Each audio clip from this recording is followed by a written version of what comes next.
Tuhan adalah gembalaku, takkan kekurangan aku. Saudari yang terkasih di dalam Kristus, selamat pagi. Salam jumpa lagi dalam Sabda Siap Saji Minggu 4 Juni 2023, di mana kita merayakan Hari Raya Tritunggal Maha Kudus. Marilah kita berdoa. Dalam nama Bapa dan Putra dan Roh Kudus. Amin. Bapa Surgawi Pencipta dunia, semoga kami yang Kau angkat putra tetap berbakti, pasrah dan percaya, selalu setia. Putra ilahi, cahaya abadi, sudi menjadi sama dengan kami. Satukan kami agar bersehati, tidak terbagi. Roh sumber cinta api yang bernyala, yang selamanya mengatur segala. Tolonglah kami memperbaharui hati dan budi. Dimuliakanlah Bapa yang kuasa. Diluhurkanlah Putra yang tercinta. Dihormatilah Roh yang bijaksana selama-lamanya. Bapa yang penuh kasih, kami mengucap syukur kepadamu, karena dengan mengutus sabda kebenaran dan Roh Pengudus ke dalam dunia, Engkau telah mengungkapkan kepada manusia misteri-Mu yang mengagumkan. Semoga dengan iman yang benar kami mengakui kemuliaan Tritunggal yang kekal dan menyembah keesaannya dalam keagungan kuasa-Nya. Dengan pengantaran Tuhan kami Yesus Kristus Putra-Mu yang hidup dan berkuasa bersama Dikau dalam persatuan Roh Kudus Allah sepanjang segala masa. Amin. Tuhan bersamamu dan bersama rohmu. Inilah Injil Yesus Kristus menurut Yohanes. Dimuliakanlah Tuhan. Yohanes bab 3 ayat 16 sampai dengan 18.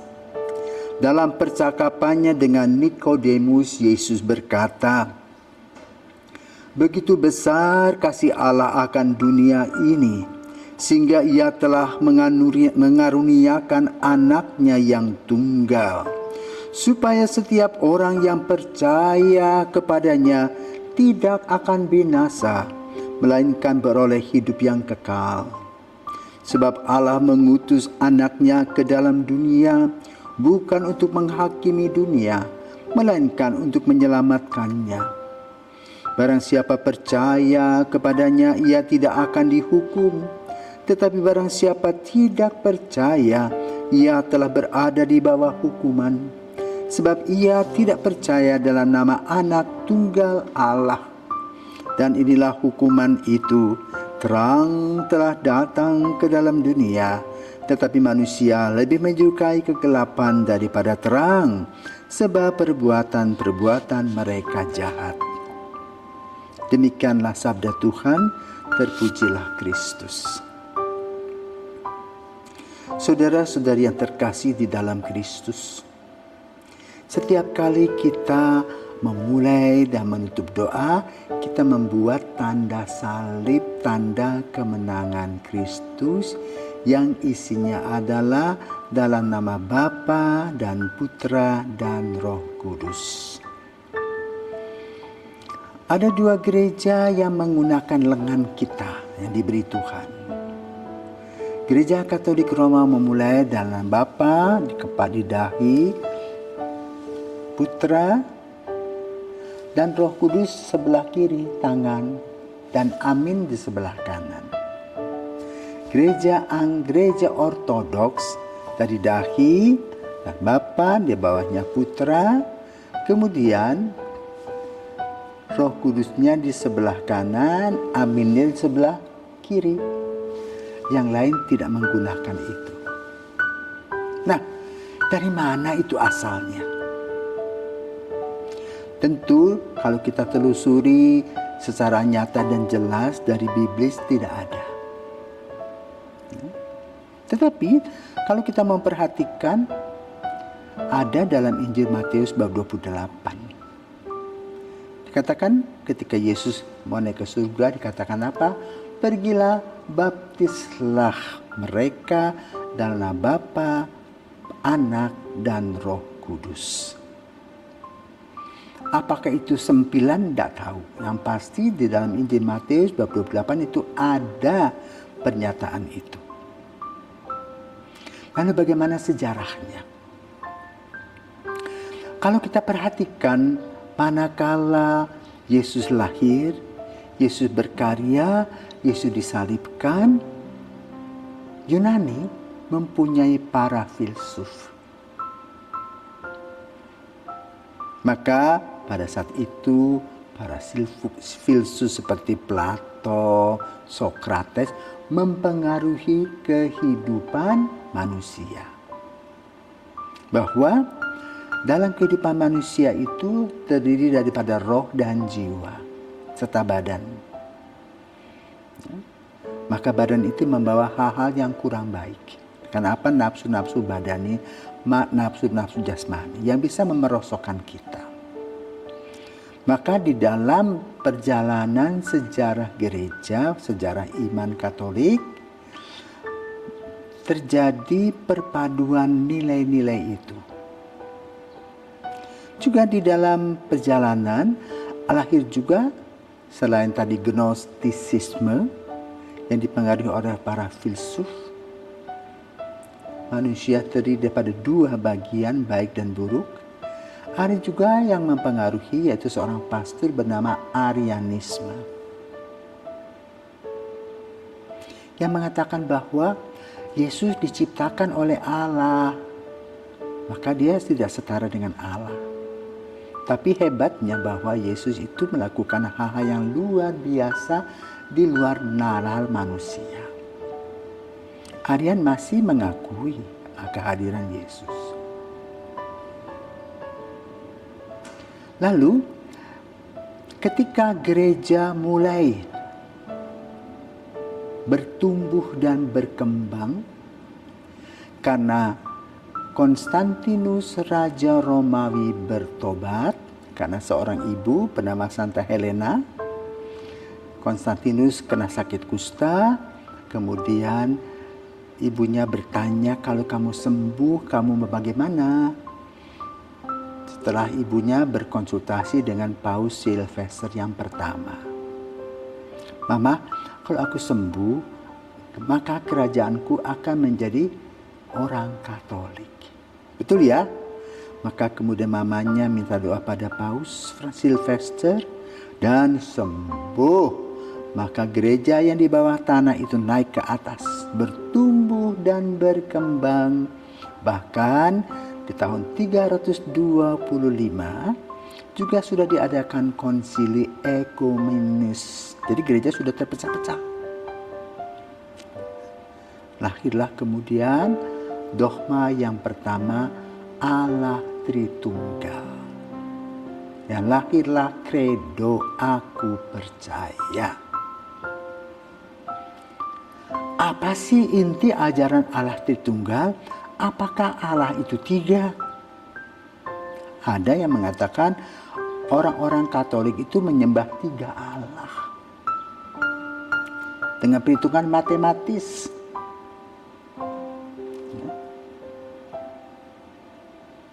Apakah benar demikian? Bukan. Allah itu esa. Tiga pribadi yang sejajar, hanya perbedaan dari tugas-tugasnya. Allah Sang Pencipta sebagaimana digambarkan dalam Aku Percaya.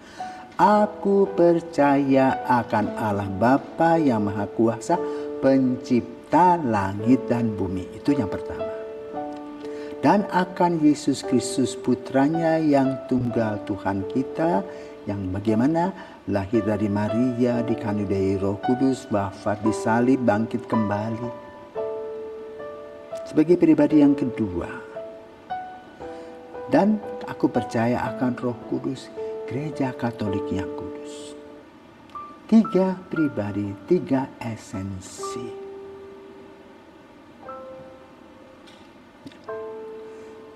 Nah, saudaraku terkasih, dari ketigaan tadi disebut Tritunggal. Ada kelompok-kelompok yang tidak menyukai dengan pemikiran bahwa misalnya saksi Yehova yang paling menentang pada zaman Yesus, pada zaman sekarang Tritunggal Maha Kudus itu. Dikatakan bahwa Yesus itu lahir, jadi bukan dari awal. Tetapi kalau kita membuka Injil Yohanes, kita akan membaca pada mulanya adalah firman. Firman itu adalah Allah. Lalu dikaitkan dengan kitab Kejadian yang ditulis oleh Musa. Pada awal mula Allah, roh Allah melayang-layang. Kemudian memisahkan dari gelap, terang dan sebagainya. Pemikiran tentang Allah Tritunggal kadang-kadang juga membuat orang-orang bingung karena berpikir secara matematis. Kita tidak berpikir secara misteri kealahan. Maka pada hari ini saya akan membawa seorang kudus bernama Agustinus yang berpikir keras tentang Allah Tritunggal. Bagaimana kok 3 sama dengan 1, 1 sama dengan 3? Nah, lalu dia berjalan di pinggir pantai dan berjumpa dengan seorang anak kecil yang sedang berlari-lari mengangkut air dengan tangannya, memasukkan air ke dalam lubang, mengambil air dari laut, memasukkan ke dalam lubang. Dan menurut dia, menurut Agustinus, logikanya nggak jalan. Maka dia mendekati anak itu dan ia bertanya, "Nak, kamu sedang apa?" "Oh, aku punya rencana mengisi air laut ini dalam lubang yang kecil ini." Tentu tidak logis. Maka dia katakan, "Nah, nonsens, pekerjaan sia-sia." Dan anak itu mengatakan, "Kau yang punya pikiran sia-sia. Kepalamu sebesar kelapa, mau pikir tentang Allah. Percaya saja kepada Allah Tritunggal." Maka saudara terkasih, setiap kali kita menerangkan tentang Allah Tritunggal, gambarannya tidak gampang.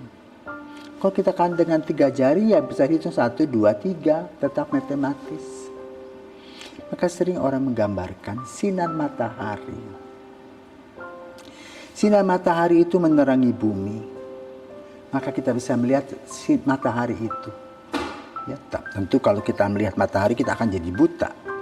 Kita melihat matahari itu dan juga kita merasakan hangat sinarnya dalam tubuh kita, dan kita juga melihat pancaran sinar itu ke seluruh dunia. Maka kita mengatakan itu sinar. Yang kena tubuh kita sinar, yang juga menyinari bumi ini sinar, yang juga di pusatnya sinar matahari. Itulah misteri Allah. Maka pada hari ini saudaraku terkasih, kita merayakan Allah Tritunggal. Ya. 3 sama dengan 1, 1 sama dengan 3, bukan secara matematis. Ya, maka kalau kita mau ya mencari ya bacaan-bacaan yang berkaitan dengan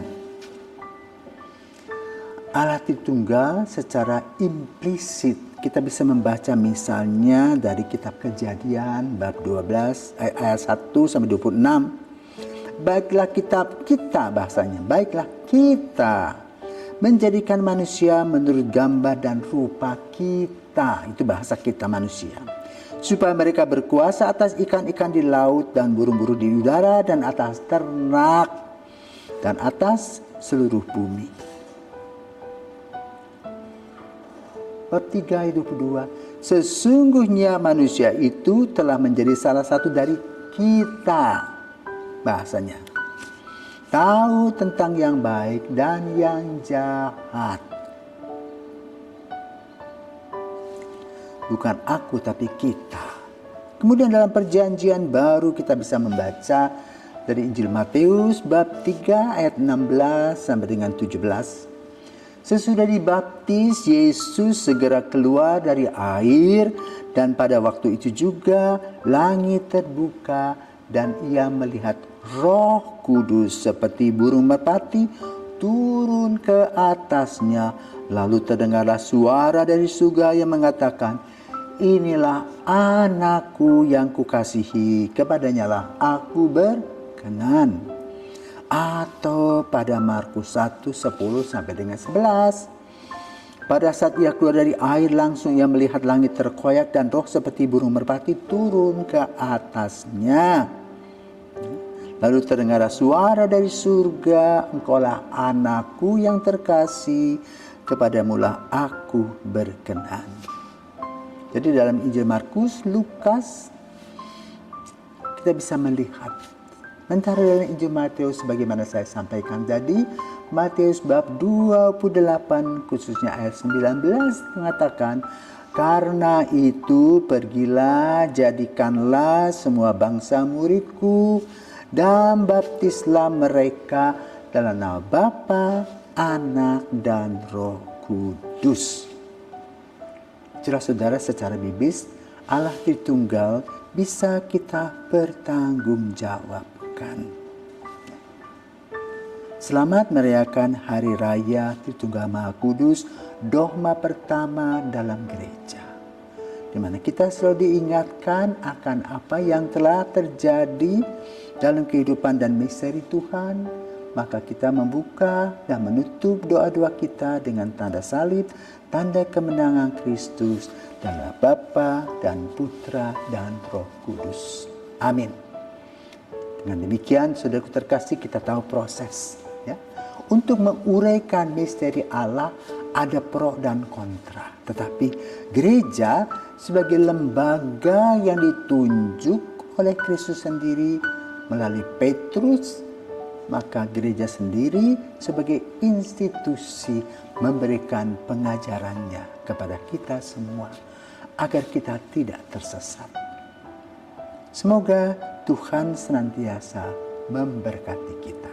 Selamat pagi, salam Sabda Siap Saji.